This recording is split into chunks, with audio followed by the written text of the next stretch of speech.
Olá, pessoal! Dando continuidade aos nossos estudos, com esta videoaula nós vamos iniciar os nossos trabalhos em torno da filosofia aristotélica, o grande Aristóteles. Comumente, os autores da história da filosofia costumam chamar Aristóteles de filósofo materialista. Isso mesmo, filósofo materialista.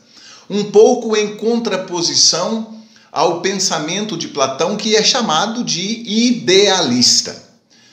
É preciso que nós, no campo, no universo da história da filosofia, entendamos a palavra idealista e materialista de modo mais técnico e menos corriqueiro. Eu vou explicar, claro que eu vou explicar. Porque às vezes, no dia a dia, a gente costuma usar a palavra idealista para significar alguma coisa em torno de romântico. Ah, fulano de tal é muito idealista, ele não tem os pés no chão. Então é uma ideia, é um pouco assim de ingenuidade, de otimismo exagerado no cotidiano. Para nós, no campo da filosofia, um filósofo é idealista quando ele compreende a sobreposição da ideia com relação à matéria, especialmente no que diz respeito à compreensão, à interpretação do mundo, ok? Por outro lado, o filósofo é materialista quando ele trabalha com a sobreposição, a supervalorização da dimensão material da realidade em detrimento da dimensão ideal. Então fique ligado nisso. Materialista no nosso dia a dia costuma significar alguém que é muito preocupado com dinheiro, ou mesmo alguém que supervaloriza bens materiais, né? Não deixa de ter relação, mas essa visão mais do senso comum pode acabar servindo assim de ruído ou de obstáculo para uma compreensão um pouco mais adequada do que significa dizer que Aristóteles é um filósofo materialista. A gente costuma sempre pensar numa filosofia aristotélica que se faz um pouco em contraposição à filosofia de Platão. Nessa videoaula de hoje, é um pouco isso que nós vamos fazer.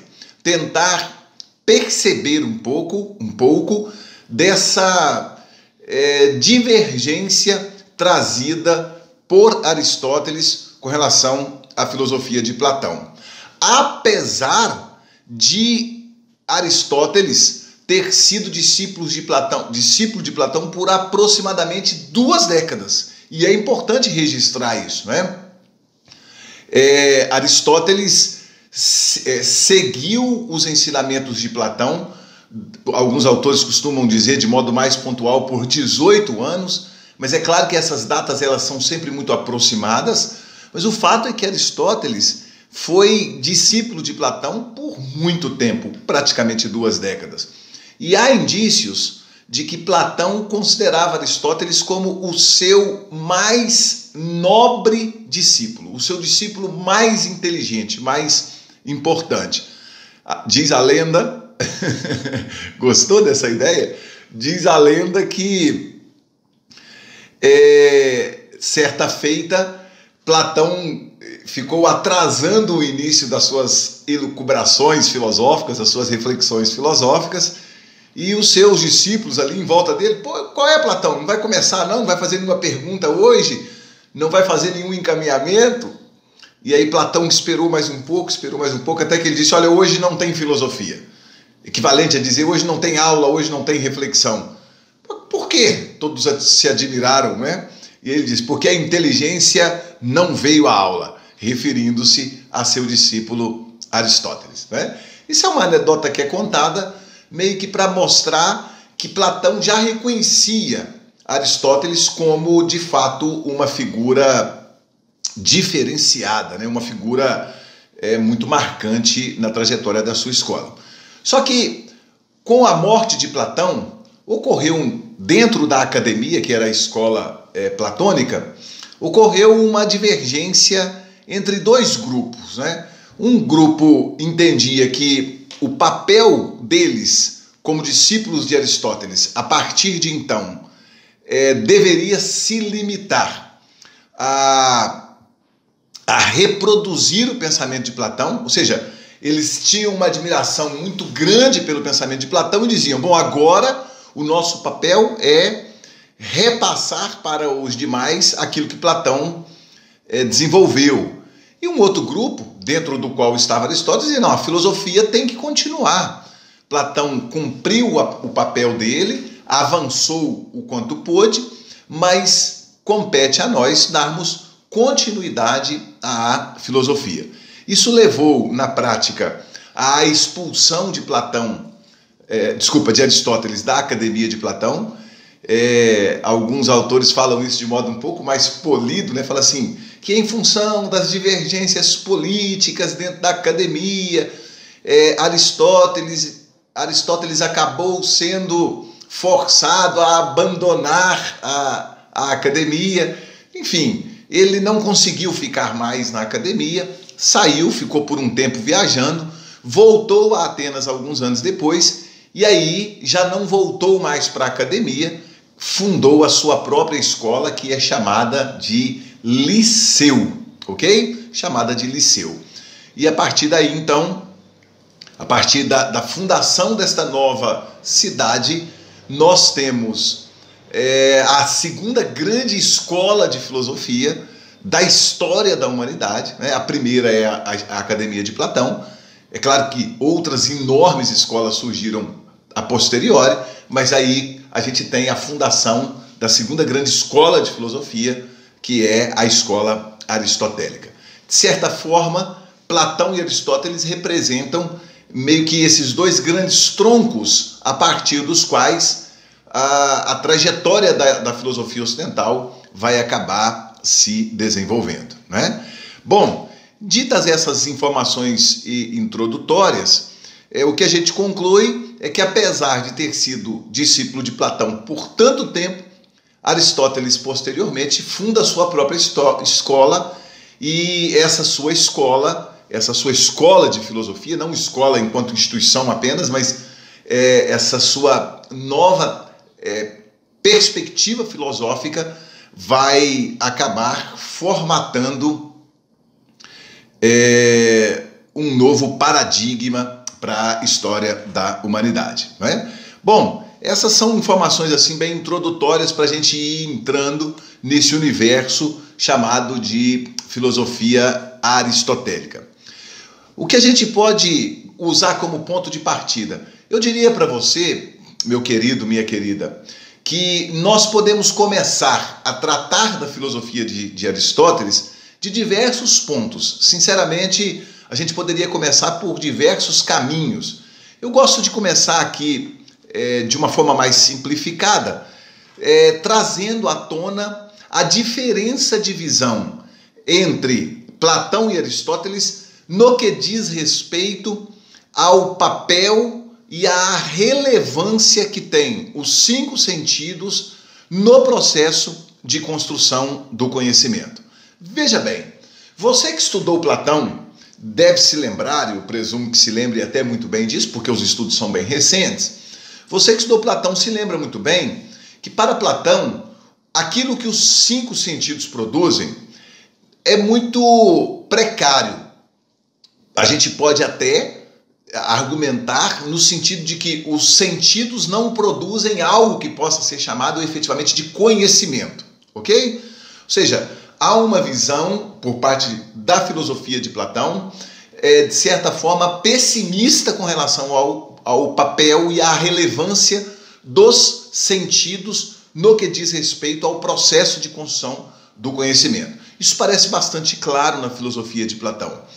A gente pode até dizer que os sentidos, para Platão, não são confiáveis, eles nos levam frequentemente ao erro.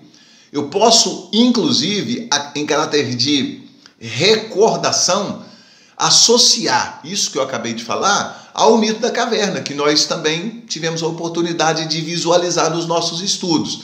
Para Platão, aquilo que os sentidos produzem equivale às sombras projetadas no fundo da caverna. Tu te lembras disso? Equivale às sombras projetadas no fundo da caverna. Ou seja, Platão trabalha com a ideia de que quem confia naquelas informações que os sentidos produzem se assemelha a quem acredita que sombras projetadas no fundo da caverna são reais, constituem realidades em si mesmas. Então há uma visão pessimista. E Aristóteles, acho que esse é um ponto importante, esse ponto é uma chave importante para a gente começar a se apropriar de qualquer coisa no que diz respeito à filosofia aristotélica. Aristóteles tem uma visão otimista dos 5 sentidos. Né? Os sentidos são importantes, é a partir deles que se chega a níveis mais elevados de conhecimento.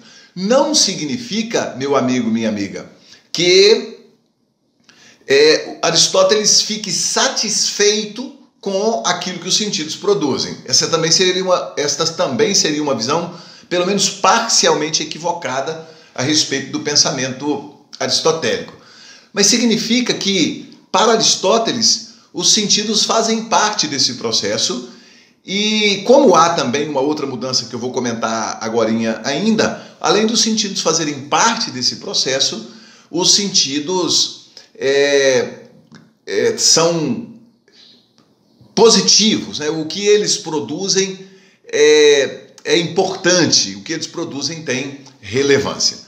Penso que aí a gente tem então já um critério como ponto de partida. Né? Enquanto Platão vê os sentidos como indesejáveis, incapazes de produzir algo válido, Aristóteles vê os sentidos como necessários, ok? Então esse é um primeiro ponto importante. Uma outra ideia, essa talvez um pouco mais complexa, mas a gente já pode entrar nela e depois ir aperfeiçoando-a no decorrer das nossas aulas, tem a ver com o que Platão entende por conhecimento e o que Aristóteles entende por conhecimento. Para Platão, o conhecimento é da realidade em si mesma, da essência, vamos impropriamente dizer assim. E, portanto, o conhecimento confiável e verdadeiro é sempre o conhecimento da universalidade. Por exemplo, se você conhece a essência do cavalo, se você sabe de modo essencial, mais essencial possível, o que é um cavalo, qualquer exemplar de cavalo que você vir na sua vida, você vai identificar como sendo cavalo, porque você, através do seu intelecto, domina essa ideia universal. Você sabe algo a respeito do cavalo que é encontrado em todos os cavalos do mundo.